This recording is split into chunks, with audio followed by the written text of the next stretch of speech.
ini adalah apa namanya baik. Oke.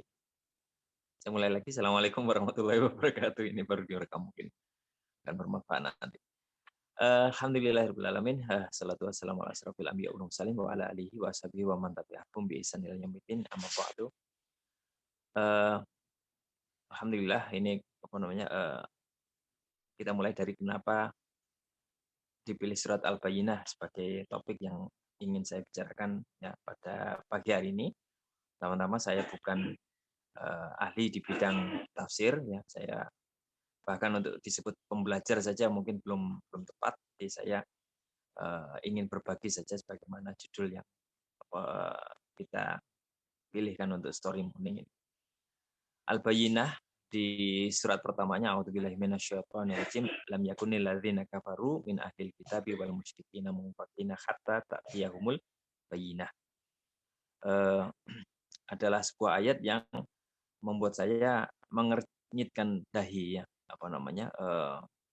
Karena di sana terdapat apa namanya? Sebuah pernyataan yang ini sepertinya kok kembali kepada umat Islam atau menjustifikasi pernyataan beberapa kalangan yang memusuhi Islam ya. Orang-orang kafir, terjemahnya adalah orang-orang yang kafir dari golongan ahli kitab dan orang-orang musyrik tidak akan meninggalkan agama mereka sampai datang kepada mereka bukti yang nyata ya. Apa namanya sebagaimana di dalam sejarahnya itu apa namanya kita geser ke slide 1 mungkin Kakak.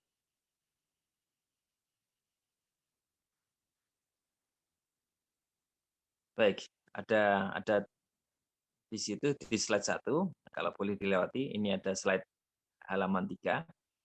Jadi halaman 3 lanjut ke halaman berikutnya. Baik. Kita tahu bahwa sebelum Islam datang ya, baik itu sebelum Islam datang di zaman Nabi Muhammad SAW atau sebelum Islam ini menjadi topik pembahasan di sekitar kita, di negara kita ya. Itu berbagai fenomena kesyirikan itu atau korupsi atau kemaksiatan itu berjalan seperti itu adalah tradisi yang sudah biasa ya. Kesyirikan itu tidak hanya satu macam ya, kekafiran itu banyak macamnya, tetapi mereka semuanya adalah milatun wahidah, sesuatu jalan yang satu sama saja, mereka semuanya adalah kufur, tapi mereka dalam tanda kutip bisa hidup damai, artinya mereka bisa berjalan sendiri-sendiri tanpa apa namanya berusaha mengalahkan satu sama lain dalam arti kamu jalani hidupmu, aku jalani hidupku dan kita apa namanya hidup dengan jalan hidup masing-masing saling saling bertetangga tanpa harus ada saling menyerang gitu ya. Bahkan ketika apa namanya dalam perjalanan umat manusia agama Yahudi turun, kemudian agama Nasrani turun. Mereka hadir di tengah-tengah masyarakat ya, yang mereka membawa ajaran dari Allah Subhanahu wa taala yang menunjukkan mana jalan yang benar, mana yang jalan yang salah ya. Artinya mereka ketika hadir mestinya apa namanya kehadiran mereka itu mengusik kemaksiatan, mengusik kesyirikan, mengusik apa namanya korupsi, hal-hal yang Allah larang di muka bumi ini. Kedua agama samawi ini kan punya ajaran ya, ajaran tauhid ya, sebenarnya bahwa paganisme atau menyembah selain Allah, kesyirikan itu adalah sesat. Tapi dalam perjalanannya ya, masing-masing ajaran itu mereka justru ikut hidup damai ya.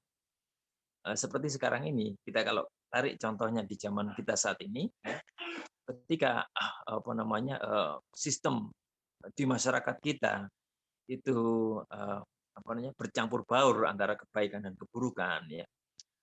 Apa namanya korupsi ada ya, kemaksiatan ada dalam hal apa di hampir di skala bidang, di politik, ekonomi, ya pendidikan, ya, di kebudayaan ya, bahkan di pernikahan misalnya ya, mana yang pernikahan yang murni, mana pernikahan yang apa namanya menjijikkan seperti mohon maaf ya gonta-ganti pasangan itu ada di masyarakat dan kita biarkan seolah-olah itu adalah kebiasaan kebiasaan yang tidak perlu diusik lah.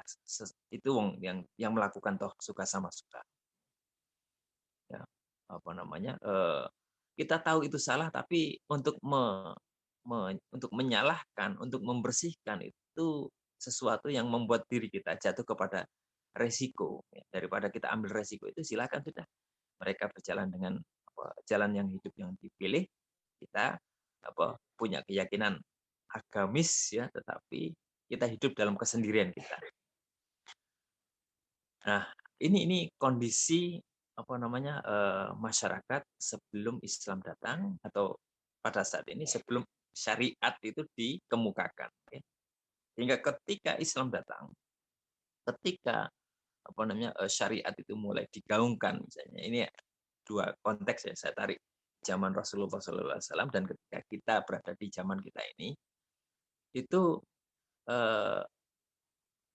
banyak elemen masyarakat ya, terutama yang saya sebut adalah mereka yang menganut kesyirikan, mereka yang sudah tenggelam dalam korupsi ya, mereka yang memiliki kekuasaan dan takut kehilangan pengikutnya ya, pengusaha yang takut akan kehilangan usahanya. Kita tahu di masyarakat Quraisy itu yang menguasai melayani Ka'bah ya, atau dalam kata lain menguasai Ka'bah adalah mereka yang profesinya adalah pengusaha yang mengambil keuntungan dari praktek kesyirikan yang berlangsung di sekitar Ka'bah pada saat itu. Ketika Islam datang, ketika Rasulullah SAW itu diutus untuk memberikan penjelasan, dalam hal ini adalah bayinah, ya, itu muncullah rasa keterusikan, ya, muncullah kerisihan ya, karena Islam itu datang tidak cuma menunjukkan sesuatu yang berbeda, membedakan antara mana Islam dan mana kekufuran, mana kebenaran dan mana kesyirikan, tetapi Islam juga datang membersihkan kekufuran itu, membersihkan kesyirikan itu. Jadi mereka merasa ini apabila dibiarkan maka kita bisa hilang, kita bisa kehilangan profesi kita, kehilangan keuntungan kita, kehilangan pengikut kita. Sehingga muncul resistensi ya, perlawanan untuk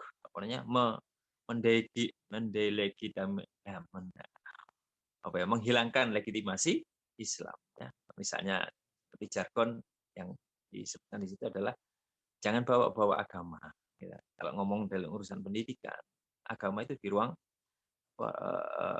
profan, agama di ruang suci, ya ini di masjid, di musola, jangan dibawa ke ruang sekuler ya. Karena ruang sekuler atau ruang yang di sana publik itu bercampur, maka seharusnya yang dibicarakan adalah tema-tema yang plural ya, yang semuanya terakomodasi, yang sama-sama kamu dan saya sama-sama hidup nyaman ya, sebagaimana tradisi yang selama ini dijalankan. Jadi mereka ingin agar ya dalam pandangan kita kesyirikan mereka, penyimpangan praktek ibadah mereka, korupsi dalam sistem kehidupan mereka itu tetap berjalan tanpa ada yang mengusik ya. Contohnya misalnya syariat kurban ya, syariat kurban yang di tatanan masyarakat Quraisy itu diciptakan ya dalam rangka untuk menguntungkan mereka. Syariat haji misalnya, bagaimana orang-orang Quraisy yang menguasai Ka'bah itu menambah syariat misalnya dalam hal wukuf ya. Dalam hal wukuf, kalau umat beragama orang-orang yang berasal dari luar Mekah, mereka kalau wukuf itu di Arafah, sedangkan kalau orang-orang Quraisy mereka boleh wukuf di Muzdalifah, di dalam, lebih nyaman, lebih dekat, dan mungkin berbagai keuntungan yang lain. Nah, penambahan syariat ini mereka ingin tetap ada, ingin tetap eksis ya, supaya ya itulah mata pencaharian mereka.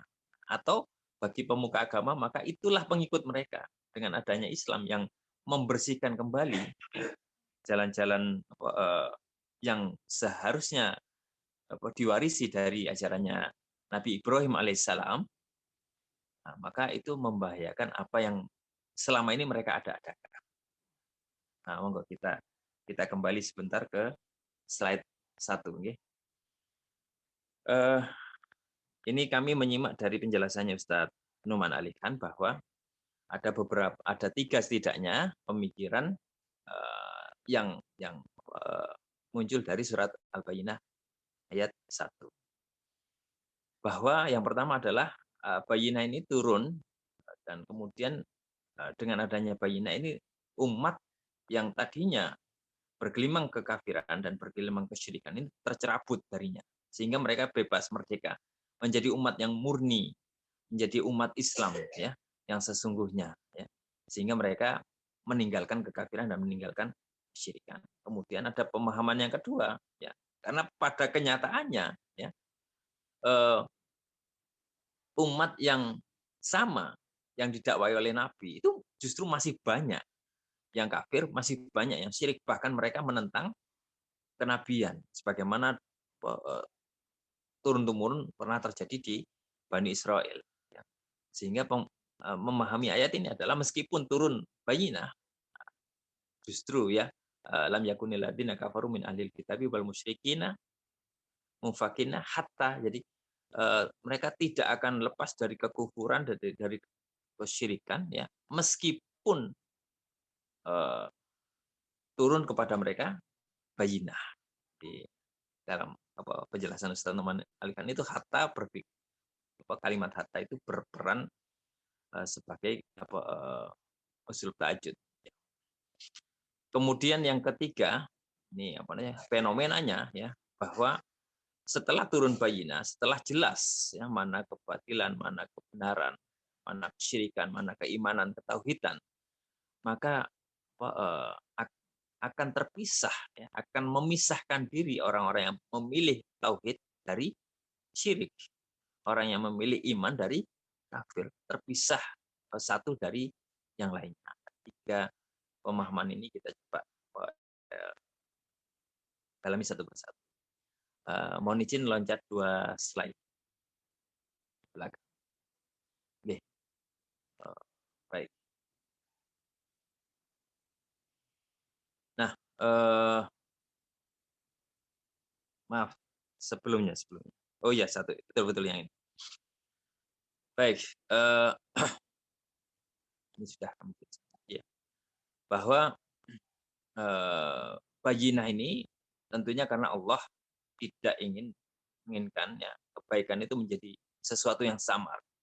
Tapi Allah ya melalui Bayyinah ini, dan Bayyinah ini adalah penjelas yang tegas, yang jelas, yang cukup mudah diterima oleh setiap akal sehat. Tidak memerlukan seorang yang berpendidikan tinggi untuk bisa memahami Bayyinah. Karenanya Bayyinah itu harus bisa dipahami oleh semua kalangan, baik kalangan yang intelektual maupun kalangan yang awam. Karena fungsi dari Bayyinah ini adalah penyelamat mereka kelak dengan pilihan yang sudah cukup mudah ya. Semudah-mudahnya semua orang bisa memilih mana jalan ke surga, mana jalan yang ke neraka, maka tidak ada alasan lagi ketika mereka harus mempertanggungjawabkan perbuatannya mereka masing-masing. Nah, itu tadi kami jelaskan bahwa justru dengan hadirnya Bayyinah itu, dengan adanya kejelasan itu, pihak yang tadinya menutup-nutupi, yang menyamar-nyamarkan kebenaran karena kepentingan mereka, seperti tadi orang-orang yang takut kehilangan dunia, ya penguasa kehilangan pengikut, pengusaha kehilangan pelanggan, ya para rahib atau para pendeta yang takut kehilangan jamaah, misalnya, mereka merasa ini adalah sebuah ancaman, maka mereka merespon dengan perlawanan balik, ya, baik secara fisik maupun di tingkat pemikiran. Nah, salah satunya kalau tingkat Ghazul adalah mereka berusaha untuk mengaburkan masalah. Masalahnya digeser karena kalau mereka diajak berdebat tentang kebenaran, mereka pasti takluk, mereka pasti mengakui bahwa Bayyinah ini ya benar-benar adalah bukti bahwa Islam adalah jalan yang harusnya diikuti. Maka mereka tidak ingin bermain dalam di titik lemah mereka. Maka berusaha dimunculkanlah istilah-istilah perpecahan bahwa Islam ini Rasulullah SAW adalah penyebab perpecahan, pemecah belah bangsa Arab.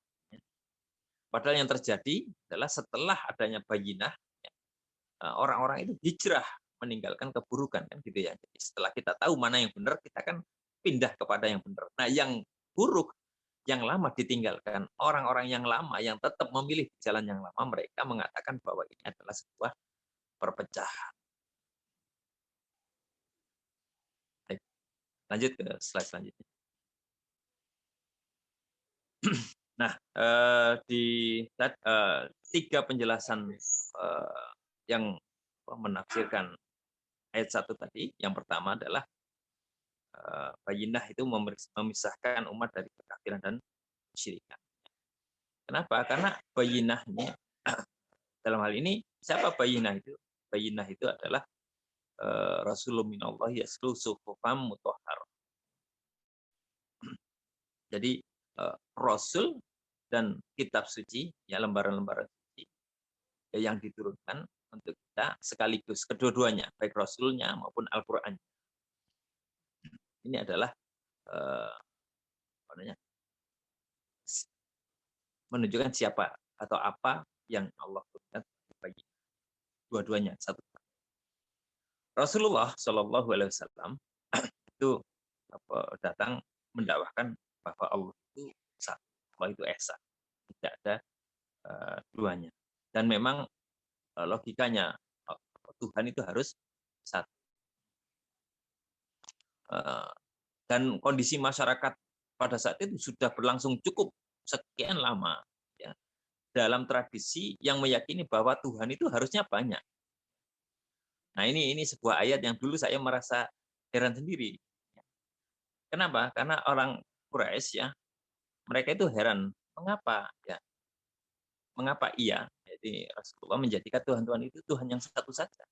Sesungguhnya ini benar-benar suatu hal yang mengherankan. Ya, saya heran kenapa mereka heran. Bukannya malah logis bahwa Allah itu Tuhan itu harusnya satu. Ternyata dalam penjelasan yang diberikan oleh Pak Ustaz Gus Baha ya, jika membahas surat Shad, ini surat Shad ayat ke-5 ayat ke-38.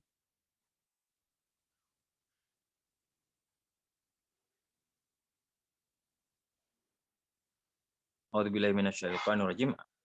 Aja'alal alihata ilaha wahida. Apakah dia ya menjadikan Tuhan-Tuhan itu Tuhan yang satu saja? Inna hadza la syai'un ujab. Sungguh ini adalah sesuatu yang sangat mengherankan karena mereka sudah terbiasa memiliki banyak. Logika mereka berjalan adalah urusan ya perkara di dunia ini sangat banyak, masalahnya sangat banyak. Sehingga harusnya Tuhannya juga banyak, yang ngurusi itu banyak kayak menteri-menteri begitu, masing-masing menteri punya keahlian bidang yang diurusi sendiri. Ini terjadi karena mereka mensifati Tuhan dengan sifat kemanusiaan, ya, seperti memiliki bapak, atau memiliki istri, atau memiliki anak, ya, dan memiliki spesialisasi berbeda-beda. Bagaimana dewa-dewa kita tahu ada pimpinan para dewa, ada dewa ini, Wisnu, Siwa, dan Brahma itu masing-masing kan kita pernah diajarkan dulu bahwa masing-masing memiliki tugas masing-masing yang berbeda-beda. Nah ini, maka dengan keyakinan itu mereka juga berkeyakinan bahwa seharusnya Tuhan itu harus banyak. Oh, dari sini ketika Tuhan itu satu mengurusi banyak apa ya bisa gitu mungkin ya logika. Maka menjawab ini bayinahnya dari Kanjeng Nabi Muhammad Sallallahu Alaihi Wasallam adalah ampunan saya dari referensi belum ketemu, tapi menurut penjelasannya Gus adalah jawaban yang diberikan oleh Nabi, beliau mengumpamakan budak ya, wahai penduduk Mekah, ngapunten redaksinya itu tidak seperti ucapan saya ya, karena terbatasan saya dalam mengutip atau dalam mengambil, kurang lebih intinya adalah seperti berikut ini, bahwa wahai penduduk Mekah, seumpama kalian semua ini adalah budak atau pembantu yang kemudian memiliki banyak majikan. Nah, masing-masing majikan itu memiliki keinginan berbeda dan perintah berbeda-beda. Sukakah kalian ya? Nah, jawaban penduduk Mekah itu tentu tidak. Itu akan sangat merepotkan. Maka kemudian disimpulkan oleh Nabi bahwa Tuhanmu adalah majikan. Lebih repot mana memiliki banyak Tuhan dengan satu Tuhan. Dengan penjelasan seperti ini, apa namanya, tidak ada jawaban lain kecuali mengakui bahwa iya ya, namanya, kalau majikan banyak perintahnya berbeda-beda, larangannya juga berbeda-beda, kesukaan majikan itu juga berbeda-beda. Untuk memenuhi keinginan majikan satu dengan majikan yang lain tentu sangat repot. Kita bayangkan saja kalau misalnya untuk agar kita dapat pekerjaan ke satu, ingin menikah ke Tuhan yang lain, masing-masing memerlukan sesajen, apapun istilahnya, umum saja tanpa perlu dikaitkan, maka berapa banyak pengorbanan yang harus kita lakukan. Tapi kalau Tuhan itu Allah besar, dan Allah itu memang besar, maka kita berdoa kepada Allah Rabbana hasanah, kita memberikan kebaikan di dunia seluruhnya. Allahumma sya'ni kullahu, tapi diperbaiki semuanya. Satu permintaan kepada satu Tuhan, selesai. Tidak repot.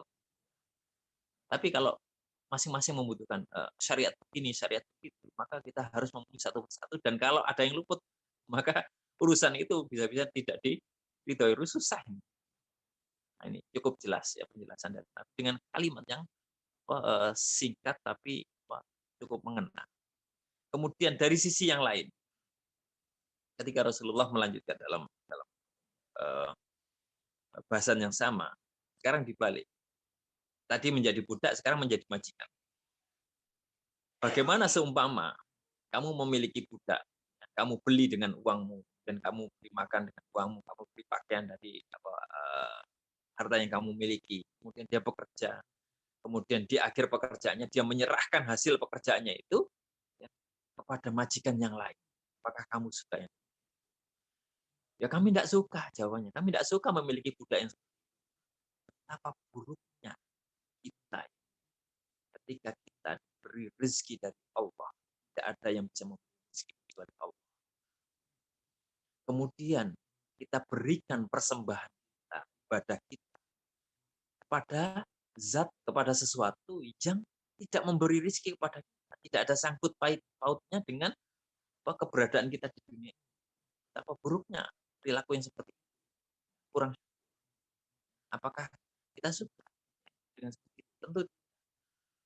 Maka, oh iya ya, dengan penjelasannya cukup jelas ini tidak ada pilihan lain ya, dengan argumentasi yang sangat gamblang untuk tidak memilih hijrah, meninggalkan keyakinan yang lama, sehingga tercerabutlah umat itu dari kekufuran dan syirik. Ini. Kemudian yang kedua, satu slide.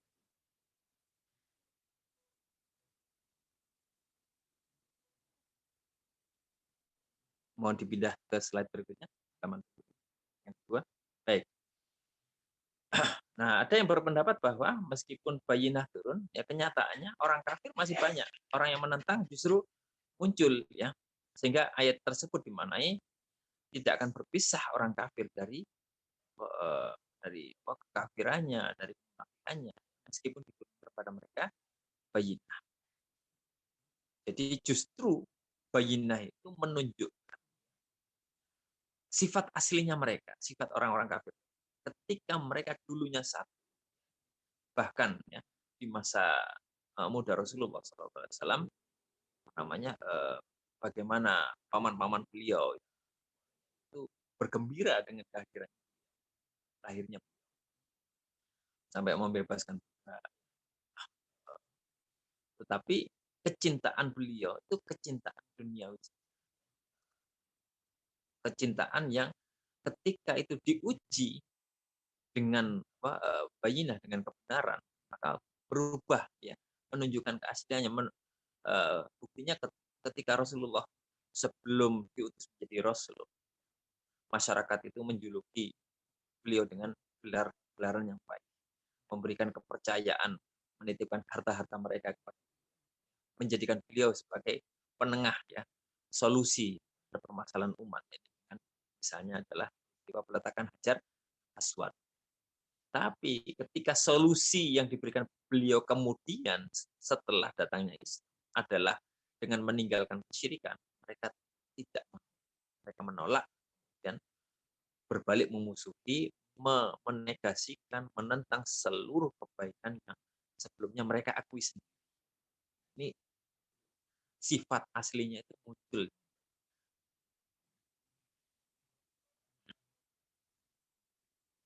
Baik, lanjut.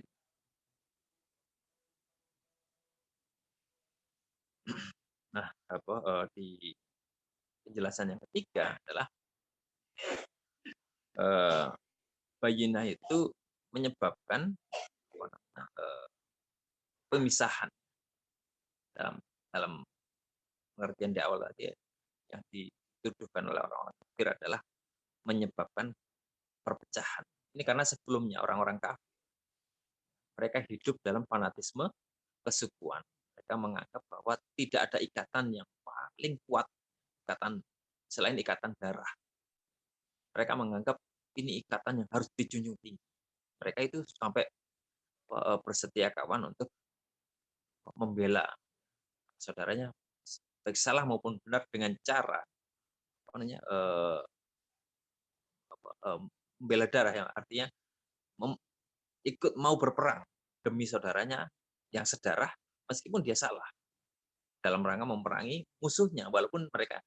Nah, hadirnya Rasulullah itu meluruskan ya, memberi definisi baru bahwa setia kawan, membela saudara baik salah maupun benar, yang zalim maupun zalimi, itu dengan definisi baru ya mencegah yang zalim berbuat zalim, melerai ya. Itu adalah membantu saudaranya yang zalim agar yang zalim tidak melanjutkan kezalimannya, dia bertobat dan kembali. Nah, ini adalah apa namanya bayinah yang ditunjukkan oleh Rasul. Nah, setelah beliau datang, masyarakat ini melihat bahwa kebenarannya sedemikian nyata, sehingga apa namanya mereka kalau disuruh menimbang antara mempertahankan ke fanatikan dengan berpindah kepada Islam, Islam ini lebih menenteramkan, lebih lebih menjunjung tinggi kemanusiaan. Sehingga orang rela untuk meninggalkan wala kepada sukunya tadi, kalau itu bertentangan dengan Islam.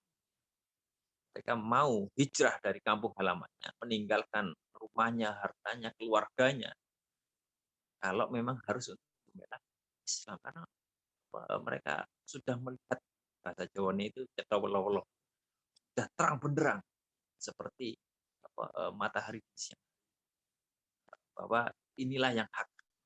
Seorang istri pun rela meninggalkan suami kalau suaminya tetap kafir. Anak itu bukan sesuka hati, terpaksa memerangi ayahnya jika ayahnya itu lah yang memerangi Islam.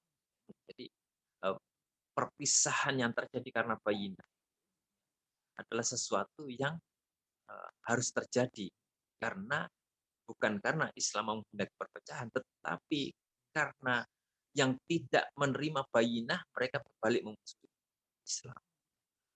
Mereka menunjukkan permusuhannya. Seandainya mereka ikut ya menerima kebenaran bayinah sebagaimana yang diharapkan seharusnya terjadi, maka eh, tidak ada perpecahan. Perpecahan ini justru muncul ketika tidak mau diajak benar. Sedangkan yang benar harus harus harus tegak berdiri, tidak boleh mengalah. Yang mengalah justru harusnya ke kebatilan. Yang menyebabkan perpecahan sesungguhnya bagi mereka yang tetap teguh pendirian dalam kekufuran kesyirikan, sedangkan mereka menemukan permusuhan. Baik, slide selanjutnya. ini apa, ngapunten, ini apa namanya, ada banyak kendala sehingga saya tidak bisa memberikan banyak, eee, hal yang untuk dibagi. Mudah-mudahan nanti saya mendapatkan banyak feedback atau masukan. Baik, teman-teman Story Morning yang saya hormati karena Allah, eee, kalau boleh ini adalah untuk menyimpulkan atau sebenarnya bukan karena luasnya tadi mungkin kesimpulan ada panjenengan masing-masing. Tetapi, hikmah, eee, apa sikap seharusnya yang harus kita munculkan kita belajar Al-Qur'an adalah kita, eee, harus memunculkan tadabbur, perenungan, kebaikan apa yang harus diambil untuk diri kita. Karena kisah-kisah ya di dalam Al-Qur'an, ancaman, atau azab yang ditimpakan kepada umat terdahulu, keberkahan yang dianugerahkan kepada umat terdahulu, itu kita harapkan kalau itu buruk jangan terjadi pada kita, kalau itu baik kita pun mendapatkan. Maka membaca saja tidak, ketika membaca, surat Al-Bayyinah itu kemudian ada ayat yang, menunjukkan kerendahan umat-umat, eee, kufur dan umat-umat, musyrik, munafik, itu tidak kemudian menjadikan kita itulah yang terjadi pada umat dulu, kemudian kita tidak mengambil ibrahnya. Melainkan, eee, kita harus sadari bahwa ada kesamaan umat dahulu diturunkan kitab, kemudian mereka hidup dengan kitab dalam jangka waktu yang lama, tapi pada akhirnya mereka itu, durhaka kepada Allah Subhanahu wa taala. Nah, kita pun saat ini juga diturunkan kitab dan kita sudah hidup lama dengan Al-Qur'an. Apakah kita juga akan durhaka kepada Allah Subhanahu wa taala? Waliyadzubillah. Ya, berlindung dari Allah. Maka seharusnya kita mengambil poin-poin di mana kalau mereka berpecah belah setelah datangnya ilmu, maka jangan sampai kita pun berpecah belah justru justru setelah datangnya. Misalnya dalam konteks sekarang ini yang mungkin saya ingin mendapatkan masukan dari semua.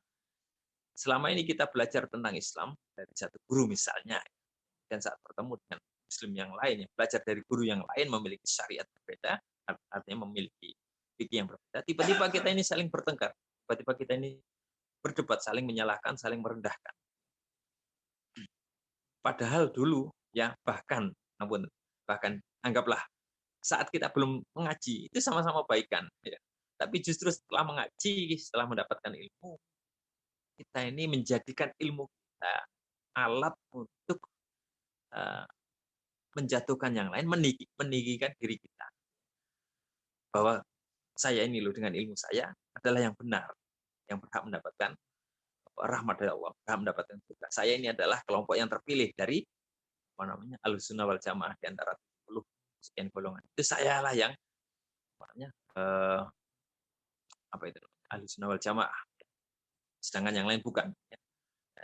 Justru ilmu itu kita manfaatkan, kita peralat untuk kepentingan duniawi kita. Nah, ini apa bedanya kita dengan umat-umat yang dahulu diancam oleh Allah? Ini adalah sebuah sikap yang kita sekarang prihatinkan karena ini yang justru merebak banyak terjadi.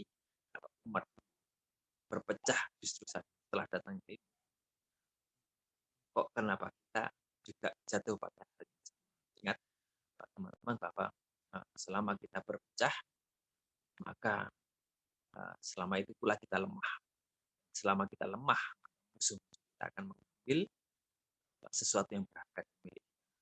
Dan musuh-musuh kita, musuh Allah itu, mereka tidak peduli apakah kita kunut atau tidak kunut, kita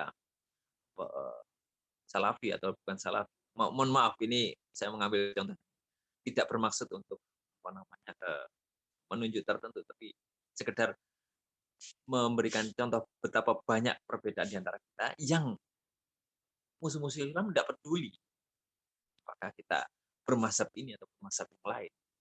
Bahkan mereka tidak bisa membedakan masing-masing mazhab itu. Mereka berkepentingan kita ini tetap berpecah belah supaya kita ini lemah, supaya mereka bisa mengambil keuntungan. Wallahu a'lam bishawab. Mudah-mudahan ini menjadi agar kita bisa menjadi sebagai inspirasi untuk hijrah ya dari keburukan dan kemaksiatan dan kesyirikan kepada tauhid, kepada Islam, kepada iman, dan kita tidak terjatuh kepada keterpecah belahan yang sama dengan sesama saudara kita walaupun banyak perbedaan di antara kita. Kurang lebihnya saya kembalikan kepada moderator dan saya mohon maaf. Assalamualaikum. Waalaikumsalam warahmatullahi wabarakatuh. Terima kasih untuk penjelasannya tadi. Nah, teman-teman di sini kalau misalnya ada yang ingin dilanjutkan untuk ikut sharing juga ataupun menyampaikan refleksi, persilahkan ya, bisa disampaikan via chat ataupun raise hand. Tuh. Nah, sambil menunggu di sini mungkin saya undang juga kali ya Pak Heru untuk apakah ada refleksi ataupun insight-nya dari penjabaran Mas Gilik tadi. Mbak Faza, Mbak Temun, terima kasih. Mas Girikulo, alhamdulillah nih ketemu lagi. Jadi kemarin beliau kenalan di grup sebelum tampil hari ini, tapi sebenarnya sudah pernah kenal dulu ya pas di WA grup yang lama itu, setelah sering ada diskusi juga.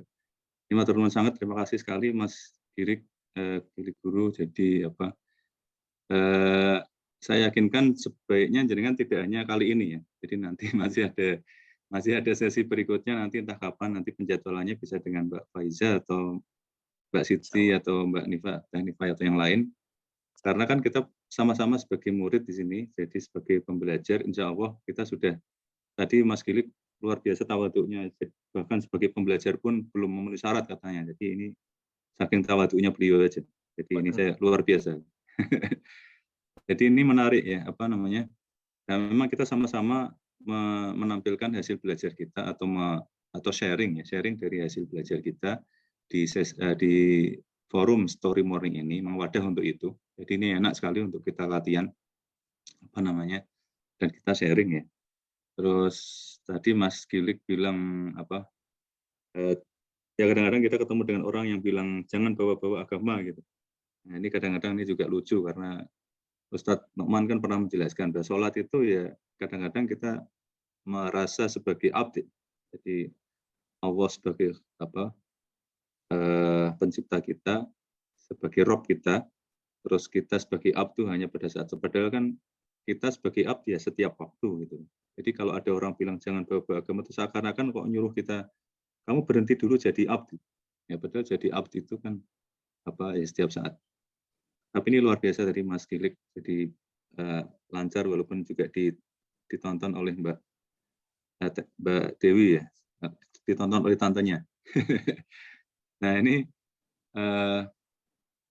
yang diperlu itu Ustadz Nukman cukup agak panjang juga di awal terkait apakah bayinah ini, surat bayinah maksudnya ya. Karena kalau kita ngomong bayinah itu kadang-kadang konotasinya macam-macam, ada Bayinah Institute, ada Bayinah TV, di Indonesia ada Yayasan Bayinah Quran Indonesia, YPGI, terus nah sekarang ini Bayinah ini yang dimaksud di sini konteksnya adalah surat Bayinah.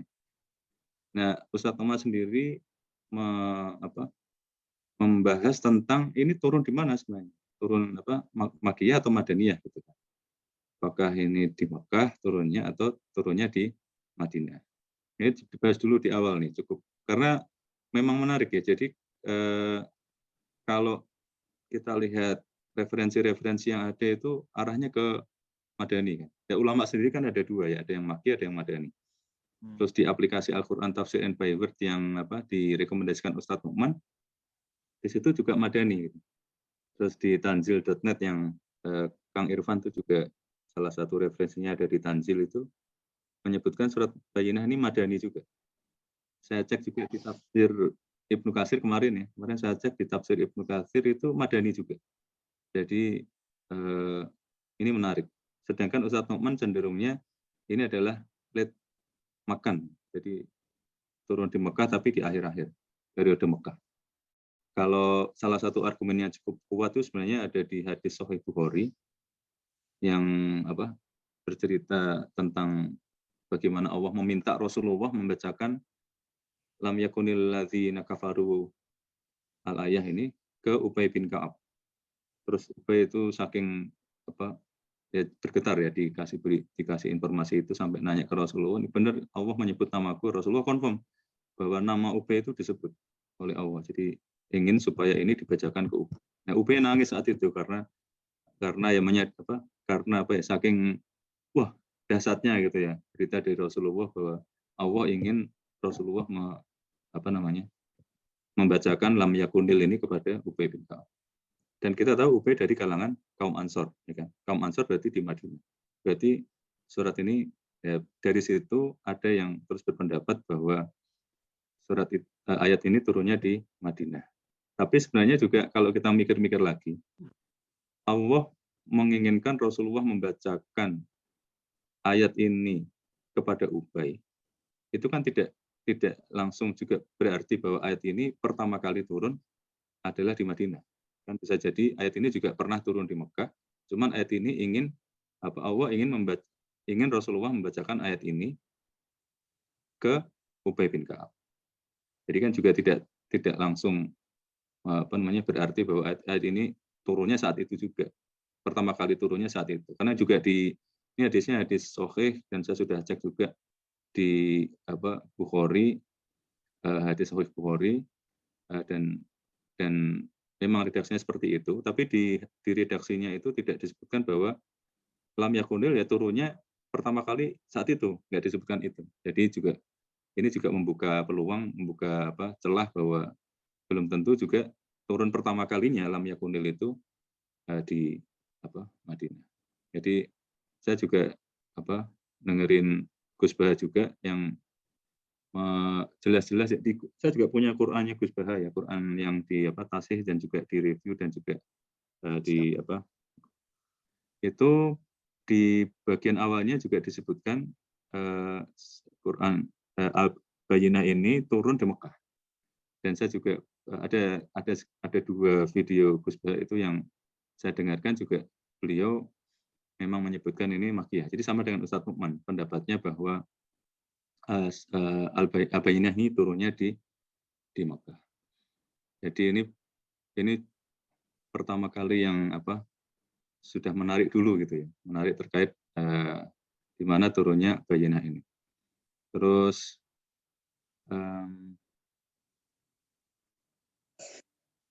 nah terkait yang tadi menarik untuk didiskusikan itu tadi Mas Gilik bilang atau juga mengingatkan kita supaya kita tidak berpecah belah setelah datangnya ilmu. Begitu ilmu sudah kita belajar makin belajar makin lama makin belajar terus malah muncul perpecahan gitu ya. Nah sekarang kita juga bisa menyaksikan sendiri dengan mata kepala sendiri ada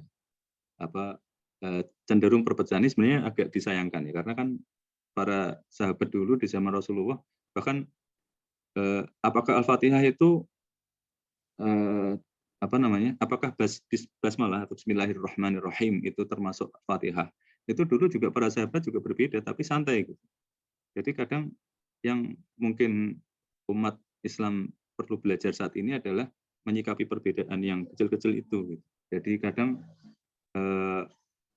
perbedaan disikapi sebagai permusuhan. Kadang disikapi bahwa berarti kita harus pisah gitu. Nah sekarang kan kita melihat ya ada Wahabi non Wahabi gitu kan, pendukung wayang gitu. sama yang bukan pendukung wayang yang ada di background-nya Mas Gili. Itu ada pendukung pernyataan Gus Yakut terkait Toa itu dengan yang menentang Gus Yakut. Jadi kita harus kembali lagi ke ayat pertama dari Bayyinah ini. Lam yakunil ladzina kafaru, kan kafaru ada dua di sini kan. Min ahlil kitab wal musyrikin. Jadi ada ahli kitab yang punya masalahnya sendiri, yaitu yang berbeda dengan masalah yang dimiliki oleh musyrikin. Kalau Tuhan itu satu, tidak ada masalah buat ahli kitab. Ya kan? Problemnya ahli kitab adalah, kok Muhammad itu nabi? Kalau nabi itu nasabnya harus sampai Ibrahim, karena waktu itu mereka sanksi bahwa Muhammad nasabnya sampai ke Ibrahim. Sementara yang musyrikin, ya problemnya, ya tadi itu yang sudah dijelaskan Mas Gilik tadi, yang masalah kita banyak, jadi Tuhannya itu ya harus banyak, gitu, supaya masalah kita selesai. Jadi itu problemnya dua itu beda.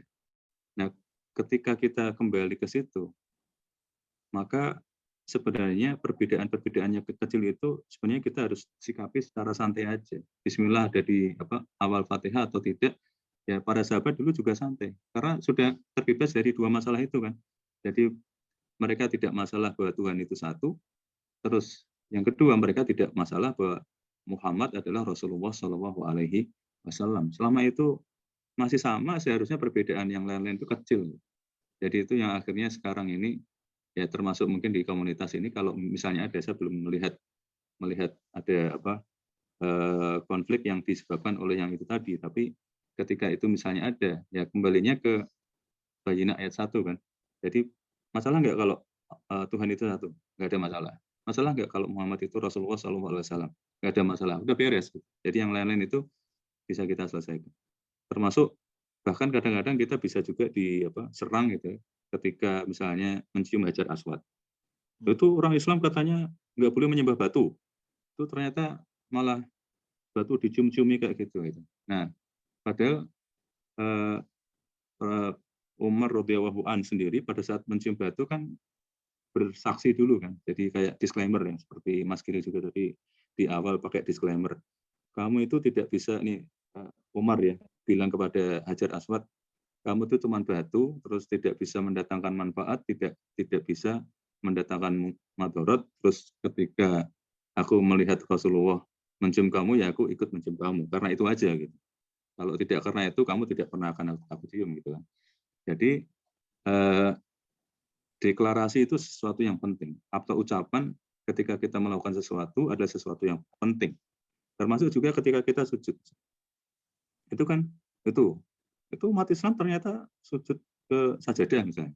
Jadi padahal bukan kita sujud kepada sajadah atau kepada tempat kita bersujud, tapi ada ucapannya kan. Ada Subhana Rabbil A'la, ada yang Subhanakallahumma dan seterusnya. Jadi pernyataan seperti itulah yang menjadi penting dan menjadi pembeda bahwa Tuhan kita adalah Allah, bukan batu, bukan Ka'bah, bukan sajadah dan seterusnya. Terus saya kira itu, terus mungkin kemarin saya mohon maaf nih Mbak Siti, kemarin ketika diminta unity itu gimana, itu kemarin karena saya habis kecapean, mau habis perjalanan ya, habis nyetir gitu, terus baru nyampe rumah, terus baru baca gitu, terus saya lihat terus nggak ada masalah gitu ya. Tapi ketika saya mikir-mikir lagi, ini kayaknya kalau unity itu kan persatuan ya, kayak Pancasila itu kalau di Inggris kan itu kan unity in diversity, itu kan persatuan Indonesia. Tapi kalau keesaan itu kayaknya oneness ya. Yang lebih pas itu sebenarnya oneness, bukan unity. Tapi itu ya udah nggak apa-apa. Jadi nggak ada masalah. Yang penting kan Tuhan kita masih satu, Allah itu kan, Muhammad masih Rasulullah SAW, dan kita tidak ada masalah dengan itu. Saya kira itu yang akan menjadi pemersatu. Ini kan juga topiknya arahnya ke sana. Semoga ini bersatu, umat Islam juga bersatu. Saya juga pernah mendengar Gus Baha yang bilang bahwa ya seharusnya ya memang ada perbedaan, ya perbedaan itu aja. Ketika ada perbedaan itu, ya perbedaan itu aja yang kita bahas. Tapi masih banyak kesamaan yang lain gitu. Yang Wahabi dan non Wahabi itu masih banyak juga kesamaan yang lain. Terus yang menentang wayang yang tidak juga masih banyak kesamaan. Orang Islam yang mendukung pernyataan Gus Yakut dan yang menentangnya juga masih banyak kesamaan. Jadi yang masalah adalah yang menganggap sebuah perbedaan kecil yang bukan perbedaan ketuhanan, tapi dengan kerasulan Muhammad SAW itu menjadi besar, ya itu yang masalah. Ketika perbedaannya kecil, ya sudah kayak sahabat aja zaman dulu, santai gitu. Jadi ada perbedaan, ya udah ini keterbatasan manusia ya. Nanti kan kalau percaya dengan hari akhir kan enak, nanti serahkan sama Allah, nanti hari akhir kita seperti apa semuanya akan dijelaskan kan, semuanya akan jadi jelas. Jadi enak kalau percaya beriman pada hari akhir kan enak. Ya udah ini kita di dunia ternyata ada perbedaan seperti ini, ya kita tunggu aja ya nanti ya finalnya. Jadi masih enak gitu. Jadi kita tawakalnya itu enak gitu. Saya kira itu aja Mas Girik. Terima kasih banyak sekali lagi dan ditunggu nanti insya Allah periode sesi batch kedua nanti insya Allah kapan nanti bisa dijadwalkan. Mbak Faiza silakan. Ya, terima kasih Pak Heru untuk insight juga refleksinya. Nah, teman-teman di sini kalau misalnya ada yang ingin ikut juga berefleksi ataupun sharing-sharing ya fenomena saat ini juga kan cukup banyak ya. Tadi apa namanya yang potensi perpecahan, terus gimana kita harus bersatu sebagai umat. Di sini kalau misalnya ada yang mau refleksi, lagi monggo. Mungkin dari Kak Siti atau biasa Bu Hafni, Bu Dewi.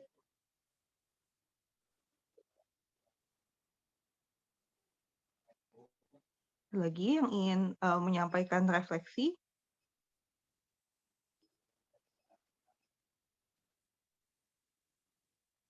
Ini ada pertanyaan ya dari Karya. Assalamualaikum Pak Gili, kalau zaman sekarang perbudakan sudah nggak ada?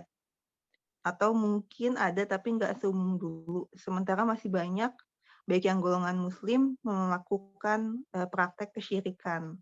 Contohnya datang ke dukun, seolah-olah tidak cukup meminta hanya kepada Allah. Kira-kira apa yang bisa dikatakan responnya ya, bahwa cukup Allah saja tempat meminta.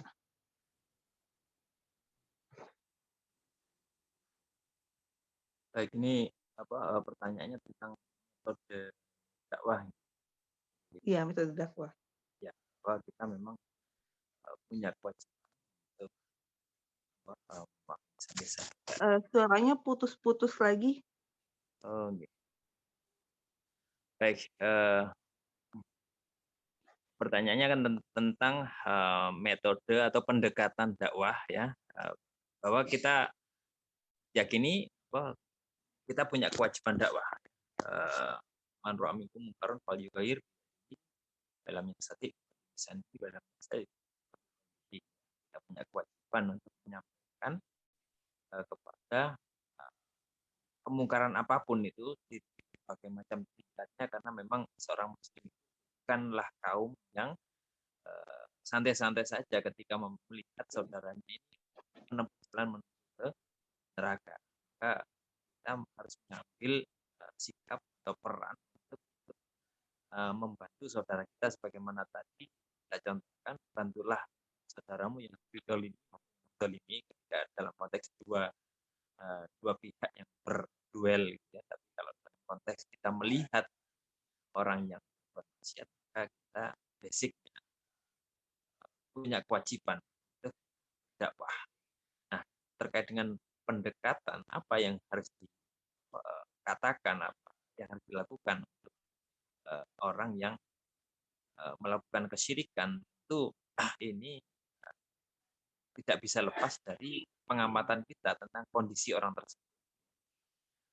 Kalau saya mungkin secara pribadi berkomentasi, kita lebih dulu menyiapkan lahannya, menyiapkan kondisi di mana tanah itu siap ditanami. Kalau tanah itu keras, maka sebaik apapun bibitnya atau seberapapun banyaknya air yang kita siapkan untuk menyiram, kalau tanahnya itu belum gembur, maka pohon itu tidak akan tumbuh. Maka terhadap objek dakwah kita, orang yang tidak kita berikan nasihat, perlu kita gemburkan dulu hati, yaitu dengan cara memberikan hal-hal bisa membuat dia menerima kepada nasihat kita. Seperti beberapa contoh mungkin yang pernah saya baca tentang Nabi ketika hendak memberikan nasihat, tidak ujuk-ujuk langsung to the point, tapi bertanya dulu, maukah kalian, ini pada para sahabat ditanya, maukah kalian aku tunjukkan tentang sesuatu misalnya ya, bertanya, seolah-olah minta izin, tetapi mengecek kesiapan mereka nasihat mereka sedang terbuka atau bukan berarti kemudian itu berlaku pada setiap kondisi memang ya. Ada kemaksiatan yang harus instan kita cegah, kalau tidak seketika itu juga maka mereka langsung jatuh kepada maksiat yang serius. Sebagaimana kalau kita mencegah anak kecil yang tiba-tiba lari ke jalan raya, ini kalau maukah kamu saya selamatkan, itu kelamaan gitu ya. Harus pegang tangannya, dicegah dari kecelakaan. Misalnya ada memang kasus-kasus itu, tapi pada umumnya dakwah ini adalah sebuah proses yang bertahap, tidak dituntut untuk memberikan hidayah atau petunjuk kepada orang yang kita dakwai, tapi kita wajib untuk melakukan dakwah. Tahapan pertama kita lakukan sebagai sebuah pembuka pintu, insya Allah adalah hal yang sangat kita berikan citra, misalnya dekat kepadanya, makanan, kemudian kita tanyakan, kemarin saya lihat menurutmu, dan kita berlanjut pada diskusi. Putus-putus lagi, Mas. Ya, mohon maaf. Kita lakukan pendekatan, ya, kita berikan hadiah untuk menyiapkan dia menerima nasihat dari kita, agar dia punya kesan baik. Ternyata orang yang berjenggot itu baik ya, gitu ya. Nasihatnya saya dengarkan, orang yang berjilbab itu ternyata nggak judes, gitu ya. Kalau belum kita tuding dia, maka stigmanya akan melekat, membuat nasihat apapun dari siapapun itu tertolak. Maka mungkin bagaimana caranya adalah dengan menyiapkan bahannya terlebih, kurang lebih dan manfaat. Mohon maaf kalau putus-putus. Iya, terima kasih Mas Girik untuk jawabannya. Nah, di sini ada yang ingin bertanya lagi kah, atau teman-teman yang sharing insight?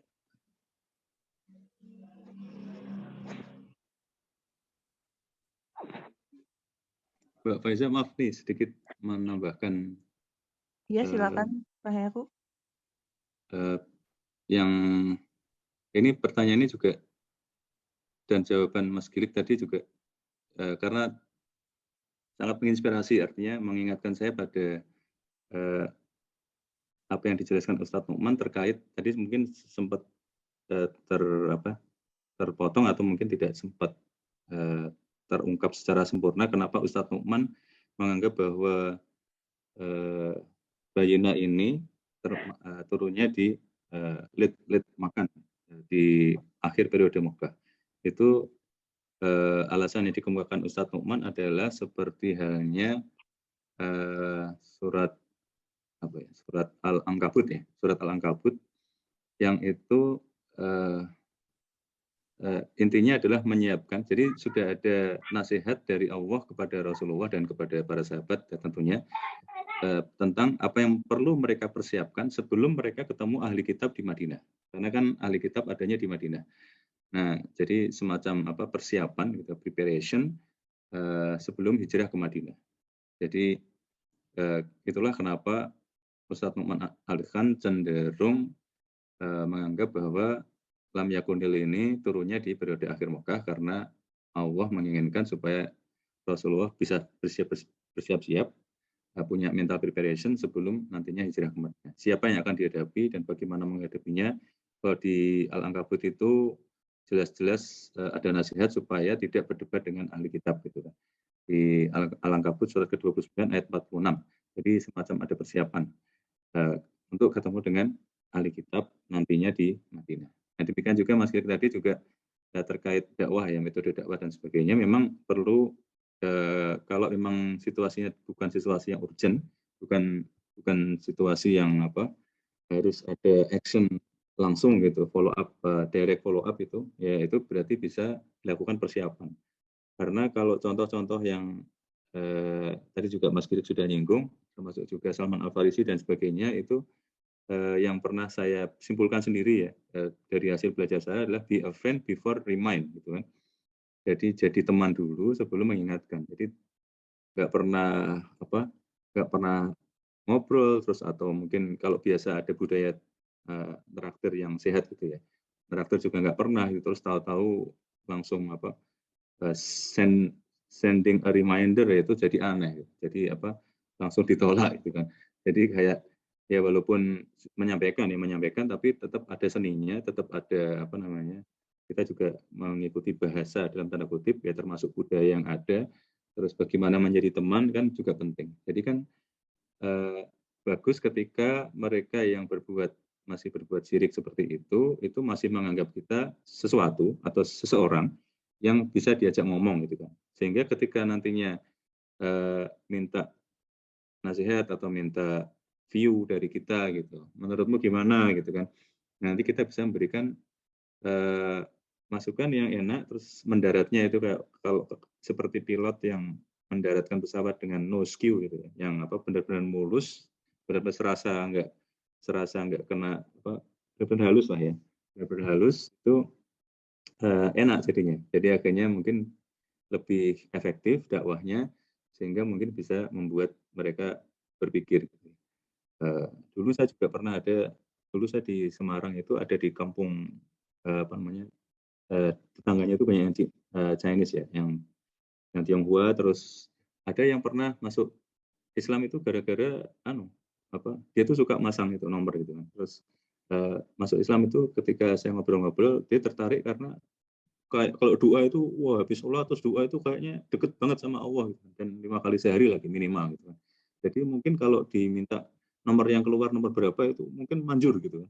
Nah itu kan tidak langsung dihantam dulu kan. Oh kalau kamu masuk Islam kayak gitu kamu mending nggak usah masuk Islam. Nah, itu kan malah hancur gitu, dia malah lari gitu kan. Dan itu yang nggak kita inginkan. Jadi ya pelan-pelan gitu kan. Ya udah ini masuk Islamnya ya udah mintanya sama Allah itu kan, bukan minta sama tupo, bukan minta sama patung dan sebagainya, sudah bagus. Tapi ya pelan-pelan nanti bahwa beragama ya seharusnya bukan untuk itu, nanti ya kita ada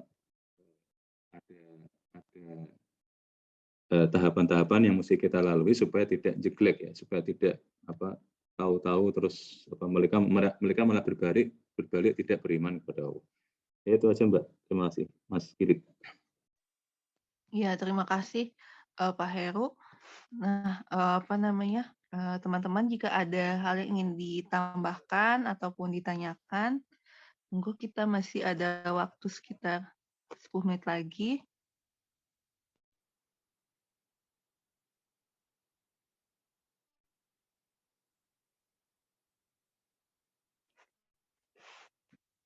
Oke, mungkin jika tidak ada yang ditanyakan lagi, materi hari ini juga ya teman-teman ya, sangat berkaitan erat nih dengan kehidupan kita sehari-hari, sangat relevan dan juga sangat ini juga ya, terkait lah ya dengan yang selama ini kalau misalnya kita baca berita, apa yang viral, dan apa yang disampaikan oleh Mas Gilik ini menjadi refleksi juga dan reminder bagaimana sebaiknya kita bersikap. Nah, mungkin untuk penutupnya, saya langsung serahkan ke Mas Gilik untuk closing-nya. Alhamdulillah sebenarnya tadi penutup tadi Mas Heru sangat biasa banyak belajar. Hanya saja kemudian kalimat terakhir juga mengingatkan saya pada surat Al-Insyiqaq. Bisa kita coba pulang juga ayat ke-19. Latar kabun atau bahkan kalau sungguh kamu akan menjalani tingkat demi tingkat dalam ini tahapan demi tahapan bahwa seseorang itu tidak bisa ujuk-ujuk baik sebagaimana orang juga tidak bisa ujuk-ujuk. Jadi kalau ingin menuju kebaikan kita harus memulainya satu langkah paling mudah kan. Dan ketika kita melihat ada orang yang buruk, sejatinya dia buruknya pun sedikit-sedikit, artinya refleksi diri kemana kita pada saat itu sedikit demi sedikit berubah. Kok tiba-tiba kita mendapatnya seperti yang sekarang. Jadi, tahapan demi tahapan ini memberikan kemudahan bagi kita untuk menyiapkan kita diberi Allah saya untuk mengenali pandemi. Insyaallah Allah saya Insyaallah sampai ketemu. Alhamdulillah. Jazakallah khairan Mas Gidik untuk sharingnya di pagi ini. Semoga berkenan juga nih untuk menjadi kontributor juga untuk sesi-sesi berikutnya. Ditunggu juga oleh kami di sini teman-teman Next Story Morning. Sekali lagi terima kasih untuk sharingnya dan juga untuk teman-teman semua yang telah hadir. Jazakumullah khairan katsiran. Semoga kita semua selalu dalam keadaan sehat walafiat ya. Dan sebagai penutup, saya tutup dengan doa akhir majelis. Wa nakallahumma wa bihamdika asyhadu an la ilaha illa anta astaghfiruka wa atubu ilaik. Alhamdulillahirabbil alamin. Terima kasih teman-teman semuanya. Terima kasih Mas Gilik. Assalamualaikum warahmatullahi wabarakatuh.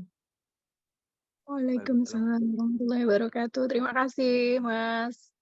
Assalamualaikum.